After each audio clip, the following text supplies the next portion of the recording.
ভ্রমণ পিপাসুরা সমুদ্রের তুলনায় বেশি যেতে পছন্দ করেন পাহাড়ে। আর বাঙালিদের কাছে পাহাড় মানেই উত্তরবঙ্গ। হাতে ফোন নিয়ে সর্বক্ষণ গুগল সার্চ করা। আদেও উত্তরবঙ্গের মধ্যে আর কোনো অফবিট ডেস্টিনেশন বেঁচে আছে নাকি যাওয়ার জন্য? এরকম একেবারে অজানা গন্তব্য কিজাম গ্রাম। হয়তো নামও শোনেননি কখনো। দার্জিলিং থেকে কয়েক ঘন্টাই লাগে এই গ্রামে যেতে।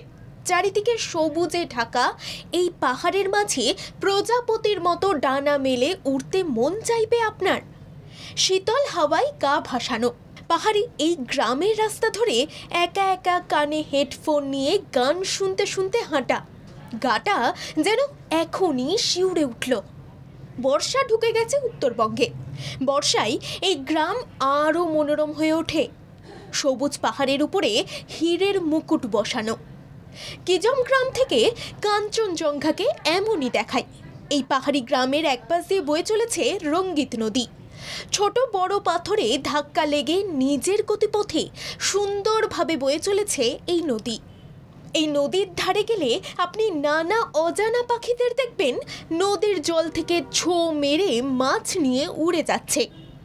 এই কিজম গ্রামের আরও একটি ভালো লাগার বিষয় হলো এই গ্রামে রয়েছে বাঁশ ও কাঠ দিয়ে তৈরি নানা কারুকার্যপূর্ণ বাড়ি। শহরের এই যান্ত্রিক কোলাহলের মধ্যে দিয়ে থাকতে থাকতে জীবনটা বড়ই একঘেয়ে হয়ে উঠেছে। তাই বিজন বাড়ির কাছেই এই কিজম গ্রাম থেকে ঘুরে আসুন। গ্রামের পাহাড়ি পথ ধরে হেঁটে যাওয়ার সময় দুপাশে কখনো দেখবেন চা বাগান, আবার কখনো দেখবেন ধান ক্ষেত। দূরের শ্বেত শুভ্র কাঞ্চনজঙ্ঘার দৃশ্য। অক্টোবর থেকে নভেম্বর মাস এই পাহাড়ি উপত্যকা পুরোটাই সোনালি রঙের হয়ে ওঠে, কারণ তখন ধান পাকে। এখানে কমলা লেবুর গাছও দেখতে পাবেন আপনি। যখন গাছে কমলা লেবু ধরে পুরো কমলা রঙের হয়ে ওঠে এই পাহাড়ি উপত্যকা। এই গ্রামে রয়েছে একটি বৌদ্ধ মনিস্ট্রি। প্রায় 300 বছরের পুরনো এই বৌদ্ধ মন্দির। বহু প্রাচীন বৌদ্ধ পুঁথি রাখা আছে এই মন্দিরে। এই বৌদ্ধ মনিস্ট্রির নাম নেজি মনিস্ট্রি। কথিত আছে তেন্দুক রাজার প্রাসাদ ছিল এটি। আনুমানিক 1760 সালে তৈরি হয় এই গুম্ফা।